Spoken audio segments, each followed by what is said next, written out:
नमस्कार दोस्तों, आज मैं आपको सुनाऊंगा परिवार और माँ, तीन भाई एक बहन की कहानी। एक गांव में एक सुखी परिवार रहता था। उस परिवार में तीन भाई और एक बहन थी। उनके माँ बाप उन चारों से बेहद प्यार करते थे, मगर बीच वाले बेटे से थोड़ा परेशान थे, क्योंकि बड़ा बेटा पढ़ लिख कर डॉक्टर बन गया और छोटा बेटा भी पढ़ लिख कर इंजीनियर बन गया था। मगर उनका बीच वाला बेटा बिल्कुल गंवार और आवारा ही बनकर रह गया। अब उनके दो बेटे डॉक्टर और इंजीनियर ने शादी भी कर ली थी और कुछ महीनों के बाद ही उनकी बेटी की भी एक अच्छे घराने में शादी हो गई थी। मगर बीच वाला बेटा अभी भी कुंवारा ही था, क्योंकि वो बिल्कुल अनपढ़ था और कहीं पर मजदूरी का छोटा सा काम करता था। इसलिए उसे शादी के लिए कोई भी लड़की नहीं मिल रही थी और उसके माँ बाप उससे बहुत परेशान हो चुके थे। अब जब भी उसकी बहन अपने मायके आती तो पहले वो अपने डॉक्टर और इंजीनियर भाइयों से मिलती थी, मगर बीच वाले भाई से वो बहुत कम मिलती थी, क्योंकि वो उसे ज़्यादा पैसे नहीं दे पाता था। लेकिन फिर भी वो अपनी बहन से बहुत प्यार करता था। अब उनके पिताजी की बीच वाले बेटे की शादी किए बिना ही मृत्यु हो गई।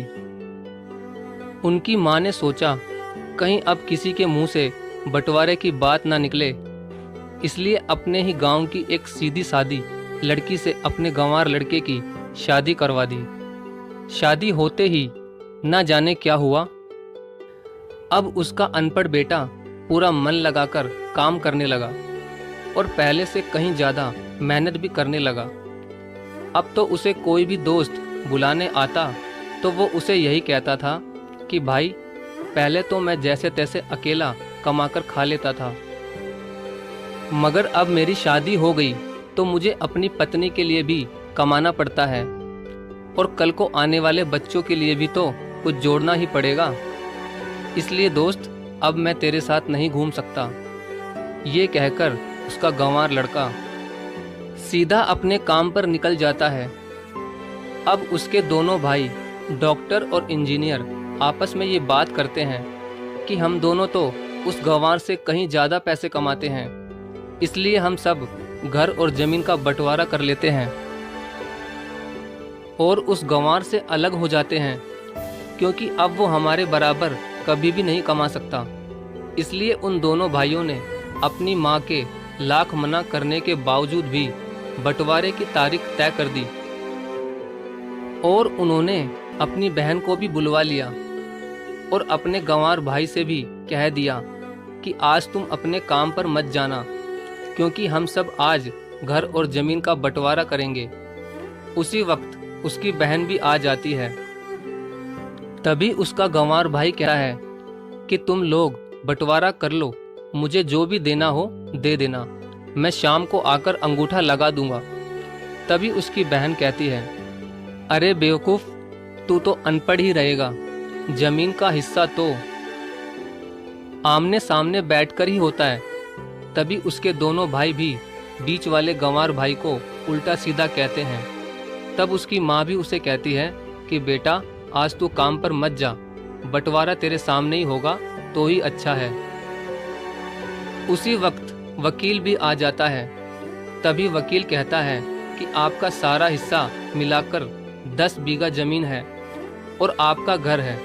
अब ये बताओ कि किसको कितना हिस्सा देना है, मैं उसी हिसाब से बंटवारे के कागज बना दूंगा। उसी वक्त उनका गंवार भाई कहता है कि वकील साहब, 5-5 बीघा मेरे दोनों भाइयों के नाम लिख दो और ये जो हमारा मकान है ये मेरी प्यारी बहन के नाम कर दो। तभी उनके दोनों भाई और बहन पूछते हैं कि और तू हिस्से में क्या लेगा। तभी उनका गंवार भाई कहता है कि मेरे हिस्से में मेरी प्यारी माँ है ना। और तभी वो अपनी पत्नी की तरफ मुस्कुराते हुए कहता है कि क्यों मेरी प्यारी पत्नी, क्या मैंने गलत कहा क्या। उस गंवार की पत्नी अपनी सास से लिपटकर कहती है कि माँ से बड़ी वसीयत क्या होगी मेरे लिए। और उसी वक्त उसका गंवार पति भी अपनी माँ से लिपट जाता है। गंवार बेटे बहू के इसी प्यार ने जमीन जायदाद के बंटवारे को एक सन्नाटे में बदल दिया। तभी बहन अपने गंवार भाई के गले लगकर रोते हुए कहती है कि माफ़ कर दो भैया, मैं आपको समझ नहीं सकी। तभी उसका भाई कहता है कि मेरी प्यारी बहन, इस घर में जितना अधिकार हमारा है उतना ही अधिकार तेरा भी है। और रही बात बंटवारे की, तो बंटवारा नहीं करने से हमारा जीवन रुक तो नहीं जाएगा। क्यों करते हैं हम बंटवारा? क्या हम एक साथ मिलकर नहीं रह सकते, जैसे हम बचपन में मिलकर रहते थे? एक साथ मिलकर रहने को ही तो कहते हैं एक अच्छा परिवार। और उस अच्छे परिवार को संभालती है एक माँ। तभी उसके दोनों भाई भी बहुत शर्मिंदा होते हैं और वो